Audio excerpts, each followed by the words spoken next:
So the Valve Index is finally shipping, and obviously I'm extremely excited to get my hands on it, as well as share what I think about it. But recently I've seen a few comments on my videos on how the Valve Index is just too expensive, or they simply could not afford an Index. And that got me thinking, dude, you can literally buy an Oculus Rift S, an Oculus Quest, and then have enough money to buy half of another Rift S for parts when it breaks. Well, if I were you, I'd just charge Oculus for that, but still, you could essentially buy 2.5 Rift S's for the exact same price as one single Valve Index. But is it really worth all of that? Like, why does it cost so much more? Well, before I get into the properties of economics and why Oculus chose the cheaper route, let's just talk straight hardware and materials. I also want to mention as well that this isn't to shit on Oculus or their headsets. I'm just pointing out where Oculus decided to go cheap and where Index decided to go expensive. Every little bit that you add gets more and more expensive, and you just have to add that onto the total price of the Index. So the basics of why the Index costs so much? Well, if I were to compare these headsets to car brands, the Rift S is a Kia Rio, and the Index is a Cadillac CTS with a good sound system.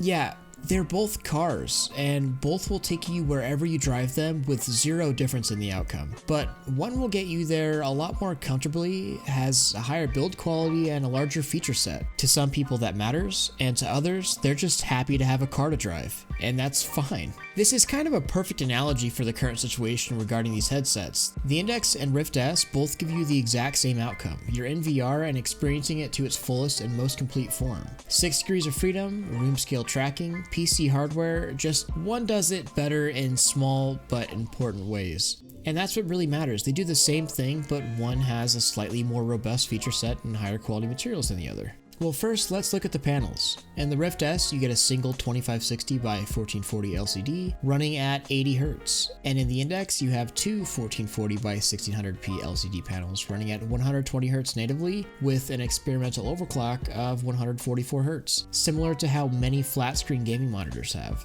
And while we're talking about panels and refresh rate, I'm kind of a refresh rate snob. A few years ago, I switched to a 120Hz gaming monitor from 60Hz before, and it completely changed my gaming experience moving forward. I now use two 144Hz monitors, and there's no way I could ever go back. Having a high refresh rate with low latency is, to me at least, the thing that really separates console gaming to PC gaming. Besides the open platform and control interfaces, of course. If you have never experienced the differences side by side, I'd really urge you to go somewhere that offers high refresh rate monitors and play a game side by side. As long as you have the processing power to push the frames, a 120 or 144Hz monitor makes a far bigger difference in gameplay rather than, raw visuals like graphics, at least for me. Now, back to comparing these panels. Since we don't have a set price on how much each manufacturer pays for these screens, which do you think costs more to implement in a headset? A single 2560 by 1440 LCD at 80 Hz, or dual 1440 by 1600 LCDs at 144 Hz, which is slightly superior?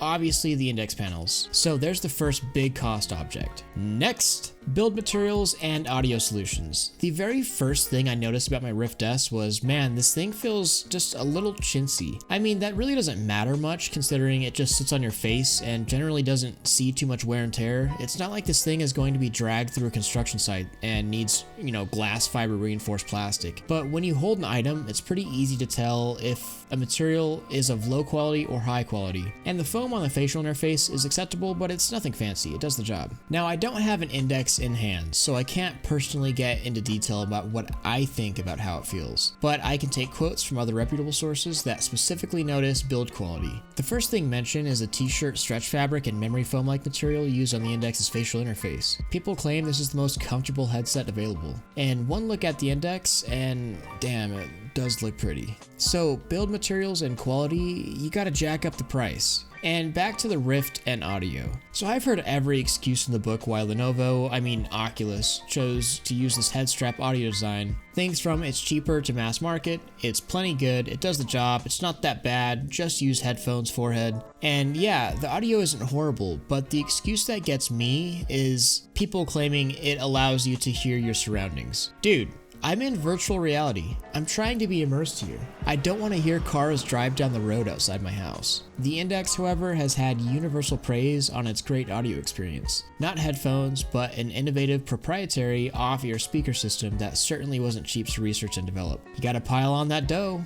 Tracking methods. So the Rift S uses 5 cameras, and while they aren't super high resolution or even color, they actually do a great job of tracking as long as you're not like top ranked Beat Saber or trying to compete in VR League, I can imagine. The Index, however, uses Lighthouse 2.0s, these spinning laser monstrosities that, at cost to other hardware manufacturers, pay $60 each, and I'm pretty sure that the 5 low-res cameras do not cost a total of $120 to add to the headset, especially at cost. Mo money, mo problems. Finally, controllers. The original touch controllers are amazing.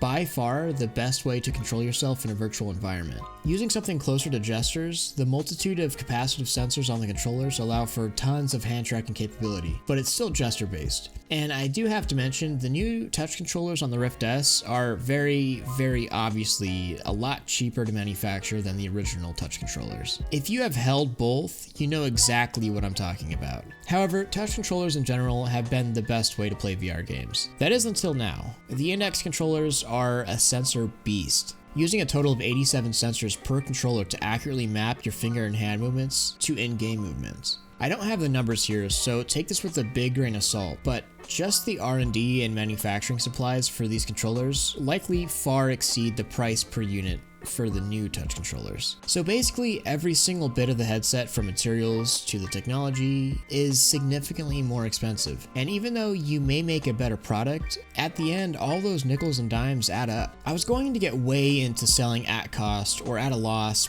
but there really isn't much concrete information that I can give without so much speculation that I'd literally just be making stuff up. So I'll leave that one out. And one more thing that you should really consider are the history of VR headset kits' launch prices. When Oculus released their first full kit of the CV1, it was $900, which sounds awfully close to what the Index looks like. The HTC Vive launched at $800, so what we're seeing with the Index really isn't too far off from companies' first consumer VR headset launch price. While I don't see the Index's price going down anytime soon, as it looks like they can't even fulfill the orders of everyone that wants one, I also don't think this is a final price the Index will land on. So when you take an idea of a VR headset and start adding comfort features, expensive controllers, insane displays, and mix that in with likely selling very few units, at least relatively, you get a very expensive headset. What is cool about that is that even though the Index is technically better at everything, using a Vive, Rift S, WMR, whatever, nets you a similar end result. You're in VR, and that's honestly what's important. So don't feel like I'm saying whatever you got is bad. It's not at all. You're in VR, and that's really all I care about. What do you think about the price of the Index? Do you think it's actually worth it compared to the Rift S, which will give you a very similar end experience? Make sure you guys subscribe, like this video, and hit that bell so you know when I post. Much love, everyone. Enjoy VR, and thrill out.